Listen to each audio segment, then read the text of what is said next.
Hey there, so this story, it gave me serious trust issues about taking late night rides. I mean, we've all been there, right? You're stuck at work, way past your shift, you're exhausted, starving, and you just need to get home. You hop on whatever Jeepney's still running, not really paying attention to who else is on board. That's exactly where this nightmare started. It was one of those nights where everything felt off from the beginning. I'd missed my usual Jeep home by maybe 10 minutes, and the terminal was almost empty. You know that feeling when a place that's usually packed suddenly goes quiet? Yeah, that, but I was too tired to care. When a Jeepney finally rolled up, with just a handful of passengers, I climbed in without thinking twice. The route was normal at first. Same old streets, same potholes, same flickering streetlights. I sat near the back.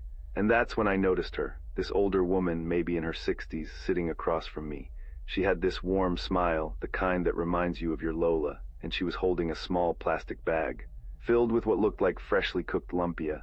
"Hijo, you look hungry," she said, her voice soft and motherly. "Take some, I made too much." Now I was raised to be polite, especially to elders, and honestly I was starving. The smell was incredible, that perfect fried scent, that makes your mouth water instantly. I hesitated for maybe a second before taking one. "Salamat po," I said, biting into it. It was delicious. Perfectly crispy, the filling seasoned just right. She smiled wider and nodded, then got off at the next stop. I thought it was just a nice gesture from a kind stranger. Filipino hospitality, you know.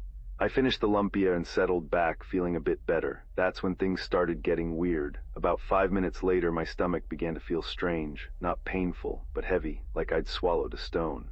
And I started feeling drowsy, which didn't make sense, because I'd been fine a moment ago. The Jeepney lights seemed dimmer somehow, flickering in this rhythmic way. That made my eyes hurt. I looked around at the other passengers, trying to ground myself. There were maybe 4 others left, all staring straight ahead, with these blank expressions. Nobody was on their phones, nobody was talking, in a Filipino Jeepney.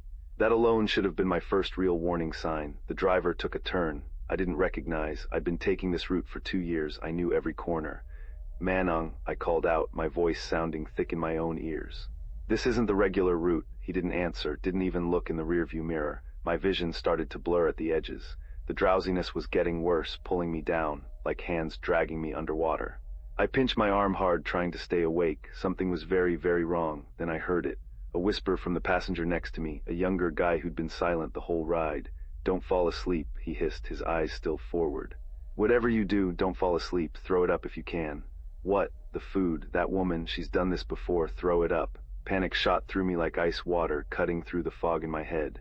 I stumbled to the front of the Jeepney, practically falling out. When it slowed at a red light, I hit the pavement hard, crawled to the gutter, and forced myself to vomit. Everything came up, the lumpia, everything I'd eaten that day. It was horrible, but with each heave, my head cleared a little more. When I finally looked up, the Jeepney was gone, just vanished into the night, like it had never been there. I managed to walk to a 7-Eleven, still shaking, and the guard took one look at me and sat me down. After I told him what happened, his face went pale. "You're the 3rd person this month," he said quietly. "There's been reports. A woman offering food on night Jeeps. People fall asleep, and when they wake up, their phones, wallets, everything's gone. Some don't wake up at all, until they're dumped on some random street. But here's the thing that still haunts me." He pulled out his phone and showed me a news article from 6 months back. There was a photo of the woman who'd given me the lumpia. Same face, same warm smile. The headline read, "Elderly woman dies after Jeepney accident on Route 47. The same route I'd been on. The guard saw my expression. They say she's still riding, still offering food, some kind of loop she can't escape. But now anyone who takes it becomes part of her trap, whether she knows what she's doing or not, nobody can say. I reported it to the police, but what could they do? Arrest a ghost? They took my statement, told me to be careful, and that was it. So here's what I learned and what I'm telling you now. Never, and I mean never, accept food from strangers on public transport. I don't care how kind they seem, how hungry you are, or how good it smells. And if something feels off about your ride, the passengers, the route, anything, get off immediately. Trust that instinct. I still take Jeepneys, but never at night, and I always stay awake. If you've experienced something similar or know someone who has, share it in the comments below. These stories need to be told. Stay safe out there, and remember, not every act of kindness comes from the living. Stay vigilant, stay alive.